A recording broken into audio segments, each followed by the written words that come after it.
People keep saying AI agents, agentic AI. They sound similar, but what's the actual difference? Here's the simplest real-world example. Think of normal AI like a smart assistant that answers questions. Example, you ask ChatGPT, write me an email for a client meeting. AI gives you the email, done. AI can think and respond, but you still do the work. Now imagine an AI agent, you say. Schedule a client meeting next week. The AI agent will check your calendar, find free time, email the client, book the Zoom call, and send reminders automatically. That means AI agent equals AI that can take actions. Now comes Agentic AI. Instead of doing just one task, it can independently plan and achieve a goal. Example, launch a marketing campaign for my new product. Agentic AI could research competitors, create content, schedule posts, run ads, monitor results, and optimize the campaign continuously.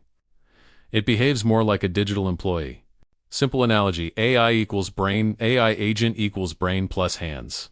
Agentic AI equals brain plus hands plus decision making. And that's the future everyone is talking about. Follow for more ultra-simple AI explanations.